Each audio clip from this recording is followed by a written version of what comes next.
Hey everyone, it's Chanel and Derek, and we're the Swains. Gang. Thanks for checking into this week's Swain Gang.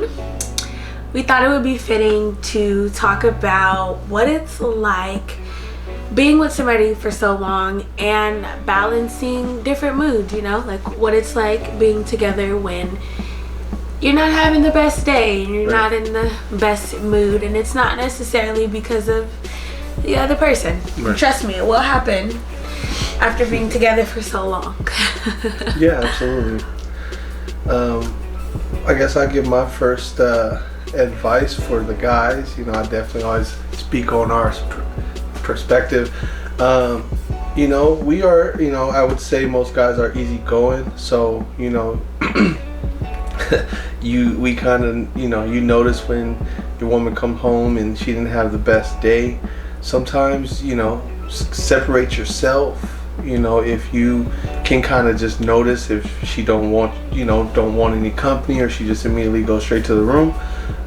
Sometimes for me, either I just, separate myself from the house, go for a walk so I can remain my happiness and my energy and not kind of, get into that or let something affect you that they may do.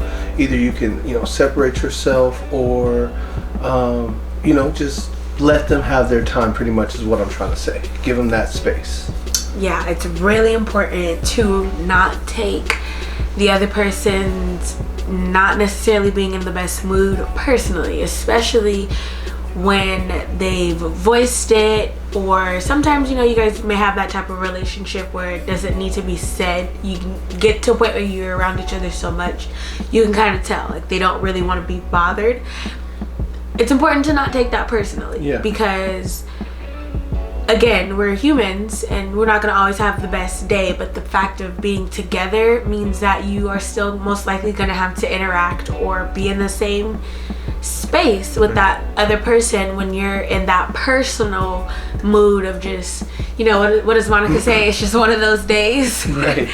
So it's really important to not take it personal, because I know for me personally, I'm the type of person that I don't like to draw anyone else into my mood or be around anybody when I'm in that mood, because that's not normally how I am. I'm not normally that type of person. So I like to be by myself so that I can get over it and get back in the state of mind that I like to be in, because I'm sure you don't like to be in a bad mood when you're in a bad mood. It's not something you're trying to milk or drag on normally. So for me, I think in the beginning stages that kind of comes off standoffish, of course, like I didn't do anything to you, why are you kind of tuning me out? So it did take time for us to learn each other. And that's where communication had to really come in at that point. There would be times, I think, you don't really know why you're bothered by it to say something. So there was a little bit of that going on. But once you realize, it makes me feel like I did something wrong to you, you're able to voice that. And I think I was able to be like, okay, how can I make sure when I'm in that mood, it's not coming off in a way that makes him feel like it's his fault. And within reason, of course, because he wasn't saying I make him feel, but it's understandable that there are times where it can make you feel that way. It comes off that way. So it's a real big part of that. And I think you personally, when you're not in the best mood, you like to clear your head too. You're a take a walk person. I'm a just kind of sit to myself person, so I can kind of do that anywhere.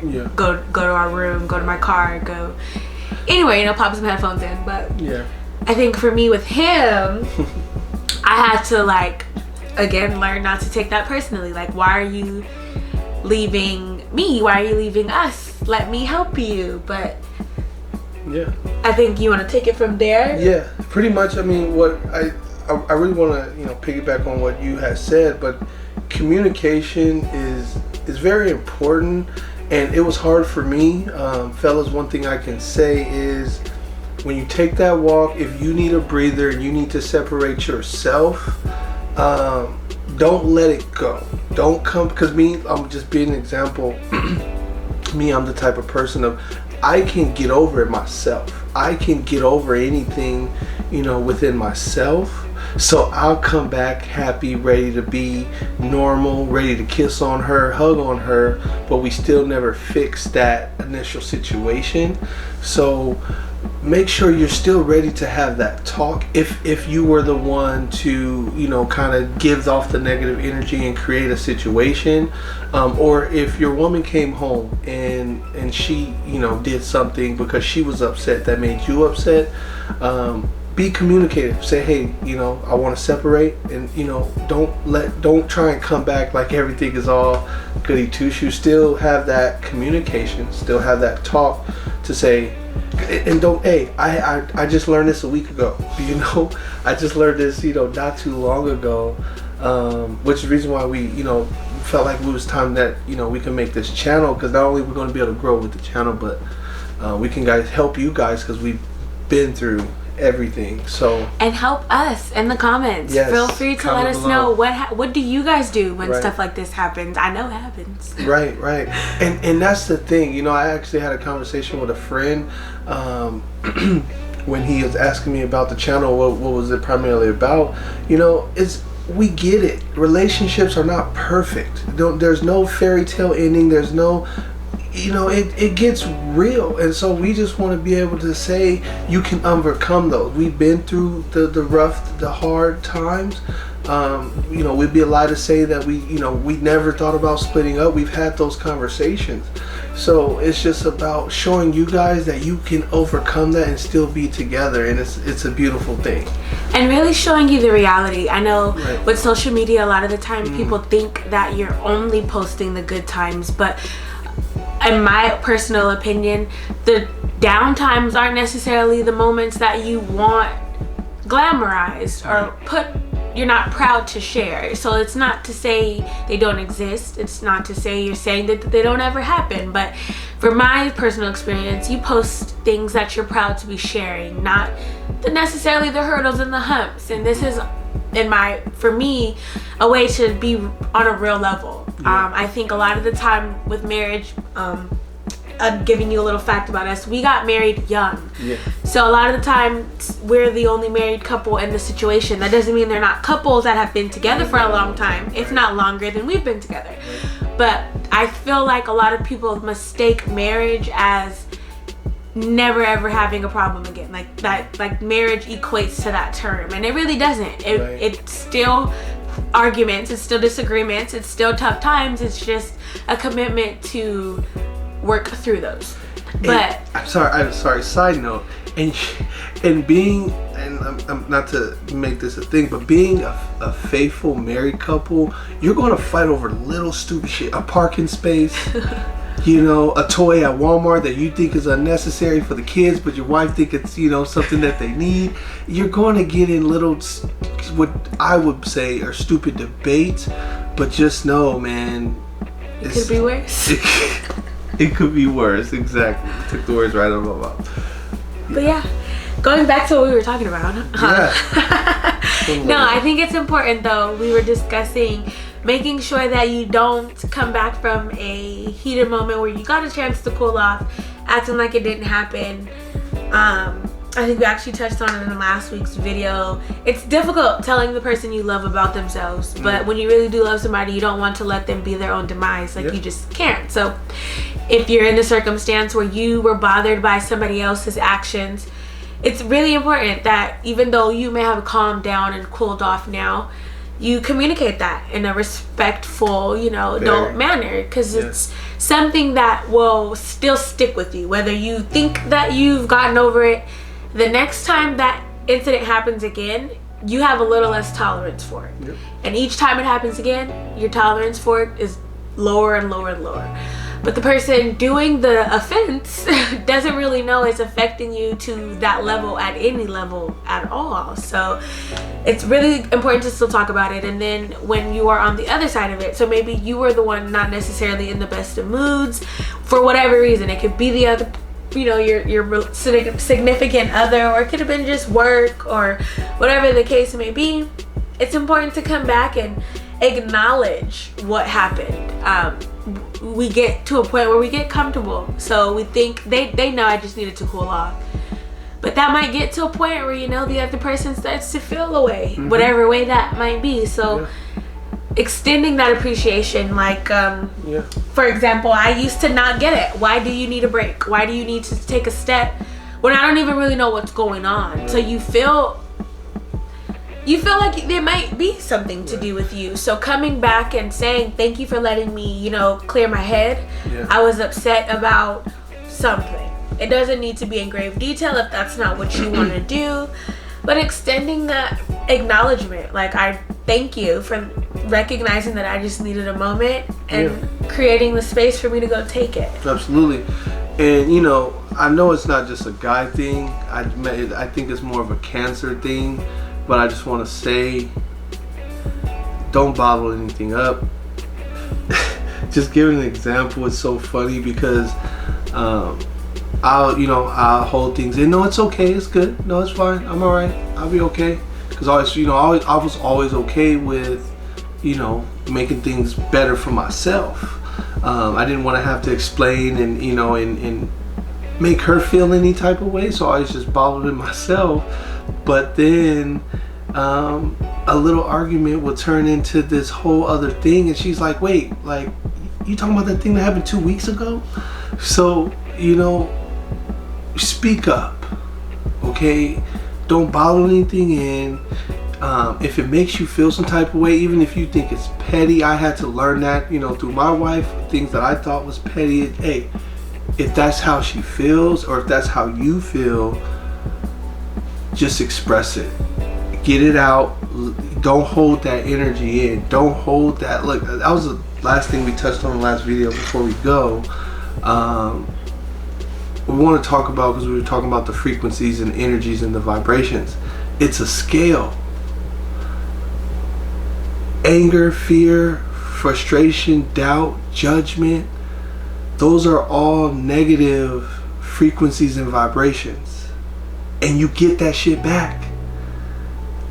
The highest form of vibrations, enlightenment, joy, happiness, gratitude, and you get that shit back too. And so you got to think about that, you know, and think about your energies. Think about where exactly what you want in your life. And be grateful for the opportunity to be able to communicate that. You know, when you have a partner, you should be creating a safe space to voice things that bothered you or made you feel away, because again, you are two different people. So whenever we get to the point where we start assuming that we know how, or that the other person knows how they made us feel, the battle is half lost. And I do want to just leave on that note that, ladies, we have to, you know, make sure that we're creating a safe space for our partners to voice what bothers them. And what I mean by that, because I know I've been guilty in the past, it's really easy to feel defensive at first. Whatever they may be saying, if that's not the way that you intended it for it to come off, you can feel really defensive, like, whoa, let me defend myself first. That's not what I meant to do. And although that may be true, we want to create the space for them to still voice, although that may not be how you meant for it to make me feel, it is. So our first response, you know, has to be acknowledgement, acknowledging that we hear what you're saying, we understand how it could come off that way, and we're, you know, apologetic that it did. And then, of course, you know, reassure them that that wasn't the intention. But we want to make sure we're creating that space. It's hard to say, tell us how you feel, and then the minute they do, it's everything but listening to it. So, again, been guilty of it myself plenty of times. This is not an attack session. This is an experience session. We're just talking about stuff that we've gone through and hoping that maybe it helps somebody currently going through it, and hopefully somebody has advice for how they get through it, because I'm sure it happened again. And ladies, I just want to give a little tip to y'all. I don't care what kind of nigga you got. Excuse my French. I don't care what kind of man you have. He has feelings. I don't care, you know, we as men, we're going to you know, we have to go out into this world and be the best that we can be, to be the best providers that we can. So there's a shell that we have to put on for so many different faces and so many different people. And when we come home, we need to be able to take off that shell and feel safe. So I forgot what I was going to go on my message, but yeah, you know. He was in women's business. Just a little bit. Don't do that. Let that man be that man. No, that was a good one. And fellas, just to add to that tip, you have to remember that we have to go off your actions more so than your words. So in our acknowledgement and awareness of your feelings and your needing for peace at home, we need your realness. Everything can't be all right. Everything can't be fine. You can't get over everything on your own. This is a partnership. It is a partnership. You need us to be mindful that you have feelings and that things may hurt them from time to time. So with that being said, it is definitely a give and take. Yeah. So we thank you guys. Thank you guys so much for tuning into this week's Swain Game. Yeah, and I want to do a little experiments. If you guys are watching the full video, in the comments section, please leave 3 smiley faces. And let us know if you experienced anything that we talked about. Yeah. How did you get through it? What did you think you could have did differently? Absolutely. Talk to us. We talk back. Right. You guys have a great night or a great day whenever you watch this, and be safe.